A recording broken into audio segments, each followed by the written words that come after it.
What's going on, guys? It's your boy Hayes back again with another video. Today we are reacting to 10 movie mistakes that Disney made without getting caught. Well, I mean, at least they got caught now. But let's just see what they've made. Let's just see what kind of mistakes they've made. You know, there's a lot of thought to be put into there's a lot of thought to be put into a script and all that for movies. I know myself. But without further ado, let's hop right into this video and let go. Will you quit it? What? Trying to swim here. What, ocean big enough? I love Dory, yo. Huh? You got a problem, buddy? Huh? Finding Dory. Dory's awesome. The film Finding Nemo is a Disney Pixar classic that dates back to 2003. Dory, a blue tangfish with short-term memory loss, stole a lot of the scenes and became the focal point for the ambitious sequel in 2016. Yeah. Finding Dory returns to a lot of the same comedic and family roots as the original tale, but the filmmakers took a lot of liberties with the aquatic tale. Breaking down these elements can reveal just how many wrong facts that children are getting from the film. The water elements are filled with a lot of falsehoods, as the majority of the film takes place at an aquarium and rescue facility known as the Marine Life Institute. Dory and her sea animal friends hop in cups, mop buckets, and coffee pots, but they are all saltwater animals. When's the last time you had coffee served with salt water? Oh, The that's fish would true, have a that's tough time true. surviving these elements and living in all different types of water. The aquariums themselves are also set up with interconnecting pipes that Dory can easily navigate. This is something that no aquarium would do because it could create possible contamination in all of the water tanks. Keeping the tanks separate is the best way to prevent disease and other issues. The character of Hank also represents another falsehood. He has lived for years with only 7 tentacles, but octopi have the ability to regenerate any arms they have lost. This condition was added to Hank to make it easier for animators to craft the character. Brave. I haven't seen this movie. In Brave, Merida lives in this medieval Scotland, where she uses her archery skills to impress other villagers and showcase how she can be a leader. But children shouldn't look to the tale as they plan their next history paper. The setting, time period, and costumes are all a mishmash of Scotland history. The filmmakers of Brave have self-admittingly created a fictional version of Scotland that features a mix of their favorite cultural features. For history buffs, this includes a number of frustrating things that can take you out of the story. One of the biggest falsehoods in this creation is the presence of kilts. The film takes place around the 9th century.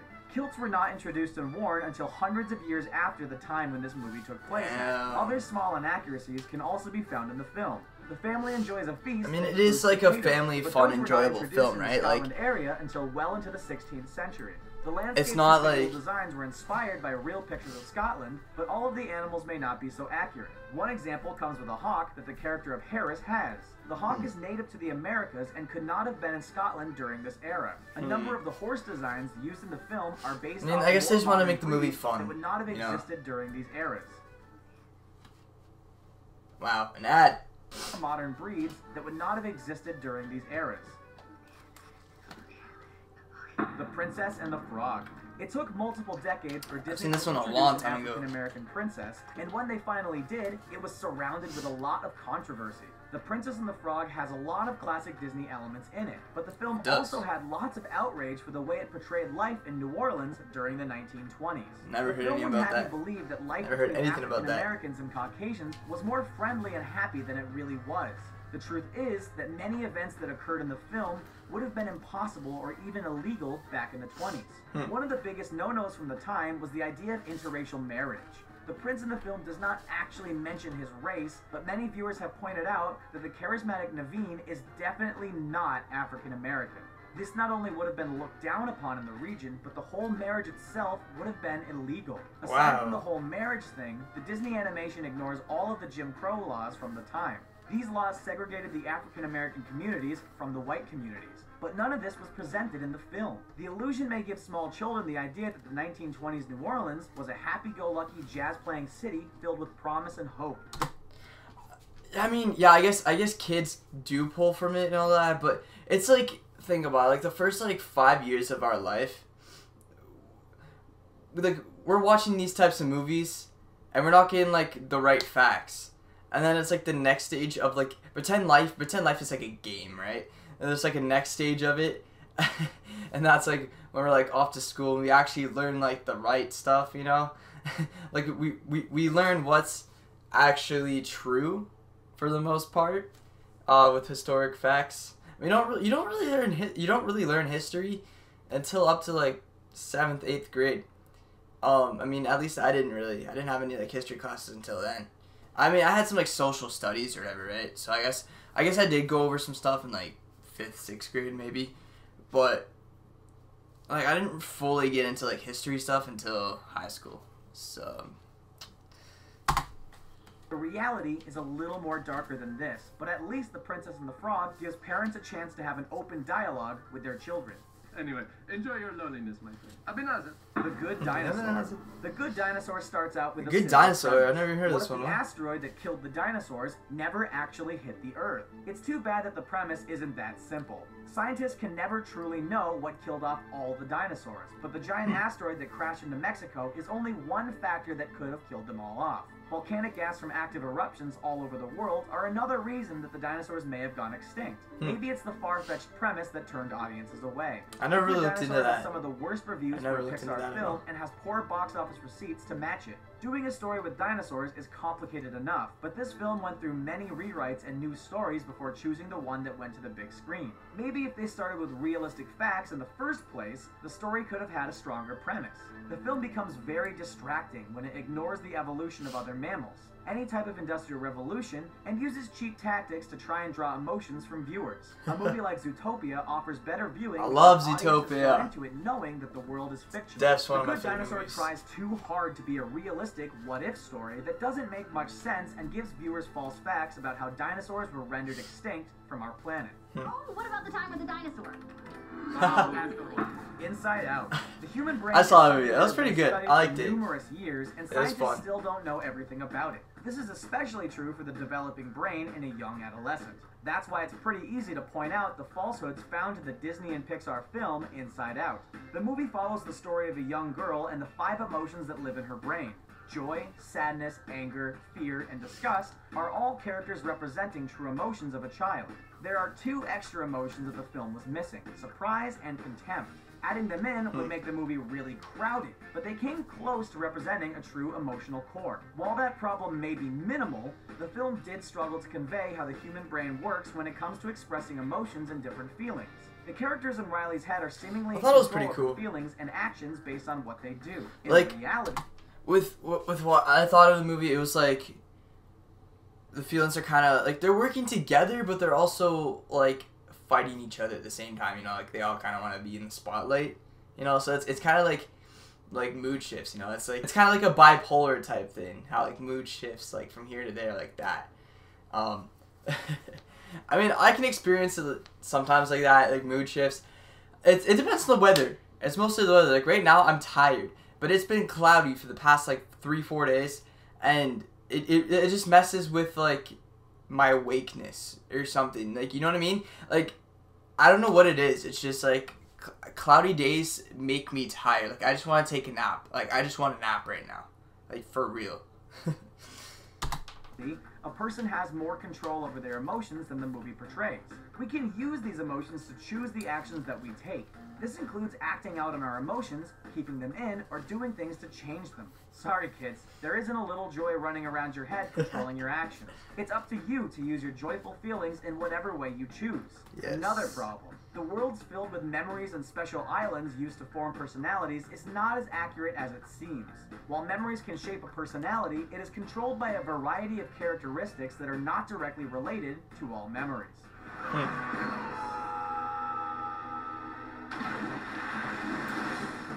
Cars 2. Cars 2 is not only one of the more disappointing Disney sequels, but it was a weak entry in the Pixar universe. Did I see this one? I think I saw Cars 2. The movie completely ditches the ideals of the original and sends the characters around the world on nonsensical spy missions. As Lightning McQueen and Tow Mater travel around the world, they visit many real-world locations. To help fit into the plot, many elements were changed from the actual locations. For example, one key race scene in the movie showcases the infamous Admiralty Arch building in London that vehicles can drive under. There are 3 arches at the bottom of the building that cars zoom through in the animation. In real life, only 2 of those arches are open for driving. The center one is left closed and only accessed for emergencies or special events. Speaking of London, the Union Jack flag displayed at multiple races has been animated wrong. In Cars 2, the flag features all of the white stripes in the same width and style. On the real Union Jack, the stripes are different widths to help accommodate the red stripes that go between them. That is Don't use true. the film's information for any geography quiz. Damn. This is going nowhere fast. We really should go, Grandmother. One moment. I'd like to see where this is going. Current event history isn't their strong suit either. During the end credit scene of the film, a newspaper depicts Mater getting knighted by the Queen. Oddly, the newspaper reads Tuesday, July 15th, 2011. That day in history was actually a Friday. This is a strange error that could have easily been fixed. So weird. Disney's Planes. At first glance, I've never Disney seen this animated one. film Planes looked like a blatant ripoff of Cars. Despite the similar themes, Planes is actually a pretty original movie that made over $250 million at the box office. But you said my camera battery's flashing red. I gotta change my battery real fast. Give me a sec. Alright, I'm back. Let's get back into this in Lego. That doesn't mean that the movie isn't without fault. The story of Planes alone is a typical underdog tale, but it showcases a lot of unrealistic flying elements. The main character of the story is a crop duster named Dusty. He dreams of being a successful Dusty. racing plane, but the truth is that no matter how many upgrades you add to a crop duster, it would never be able to compete against all of the other racing planes. Oh, great. Not only is Dusty's heroic win nearly impossible, but the races themselves could not be held the way they are in the film. The planes easily fly over entire oceans on just a single gallon of gas. If planes represented true life, then poor Dusty would be hanging out at some type of crash landing with the legendary lost female pilot, Amelia Earhart. Late in the film, Dusty suffers a terrible crash into the ocean water. It doesn't take long for him to re-enter the race, but in real life, that plane would have seen its last flight into the skies. That the is saltwater, pressure, and impact damage would have prevented Dusty from flying ever again, That is or true. any type of sequel from getting made. Damn. Big Hero 6. I love this The movie. futuristic superhero I film love Big Hero this 6 movie. takes us into a fictional world filled with cities inspired by modern metropolises. Yes. The central focus of the film is Baymax, a healthcare robot created by one of the characters. Throughout the course of the movie, Baymax delivers health diagnoses and uses his medical knowledge to help a lot of different characters. He is programmed with more than 10,000 different health ailments. The design of Baymax was so impressive that IBM is creating something similar known as Watson Health. Are they The only actually? problem? Baymax may need to brush up on Wait, his what? health skills. Always wait 1 hour after eating before swimming. While many children have heard this same health advice while growing up, It's false. just It's not false. true. You will not get cramps or any other stomach pains if you eat and go swimming right after. Baymax simply gave bad advice and spread an old wives' tale that parents have been telling their children for years. The original story that this was based off of was a small article published way back in 1908. Considering that Big Hero 6 is set in the future, you would think that the filmmakers would have done a little extra research before using a line like that. Moana. One of Disney's I haven't most seen this recent yet. hits was I Moana. really wanted to see the it, though. musical is a I just beautifully haven't gotten to animated see it tale that follows the story of a young girl named Moana who feels inspired to travel the seas and help discover new lands for her tribe. The movie is inspiring, features great music, and the water animation is some of the best ever That's seen in a sick, Disney actually. film. During The production hell? of the I didn't movie, notice that Disney before. went out of their way to try and showcase authentic views of the culture found in Polynesian culture. Despite so much research, there were many things wrong with this film. The character of Maui is showcased as a solo demigod that has a lot of powers. In the traditional story of Maui, he was accompanied by a goddess named Hina. Hina is actually the one who gave Maui all of his powers, but she is not even mentioned in the film. Maui gets all of the credit when he should have been accompanied by Hina for the epic adventure. I see a strong, confident, beautiful young lady. Oh, look, you're here too. I remember watching this movie a long time ago. What could A go wrong long with a time classic ago. fairy tale about an entrapped girl that has magically long hair? Well, a lot of things, actually. They just can't get my nose right. The updated tale of Rapunzel actually has a lot of entertaining moments despite some of its glaring mistakes. One of the biggest mistakes comes early in the movie. As Rapunzel hangs out in her tower/prison, she uses a match to light some candles. While the quick scene would mostly go unnoticed by viewers, someone with keen eyes picked up on the fact that quick strike matches were not invented until the year of 1805. The creators of Tangled have claimed that the story takes place around the year 1780. Either she has some type of special time machine, or the creators just got lazy with the details. The fashion of 1780 is also a lot different than it is represented in the film. For Rapunzel's scenes at the end of the movie, the Disney princess should be wearing some more traditional clothing than she is. Her clothing is a little too casual and more modern than the times represent. The same Makes goes sense. for other characters that roam around the village at the end of the movie. Using realistic costumes may have lost some of the Freaking- fun touch, but could have represented true fabrics and I love designs of those. the times. I love those. Which movies do you feel like had the biggest lies? Do any of them ruin the movie for you? And should Disney present more truthful versions for their films? What do you guys think? Should they? Should they present more truthful versions? Like, that's basically recreating the movie with the right and proper facts. I mean, they could do that. It would be. I think it would be a good cash grab, but or like at least have. I don't know. What do you guys think? What do you guys think Disney should do? Should Disney bring anything into the light that has not been brought into it before? I don't know what I'm saying. Anyways, though, I hope you guys enjoyed that video. I love watching these types of videos. It's like interesting facts. I love getting my facts and all that. It's entertaining for me, and I hope it's entertaining for you guys too. If it was, make sure to drop a like, hit that subscribe button, and also make sure to turn on those notifications so you guys get notified when I do post a new video. And yeah, if you guys once you guys subscribe and turn on those notifications, you guys are part of the notification squad. So if you guys do have notifications on, comment down below, notification squad, and I'm going to try to reply back to every single one of you guys. And yeah, comment down below as well of other types of videos you guys want to see me react to, and I'll catch you guys in the next one. Peace.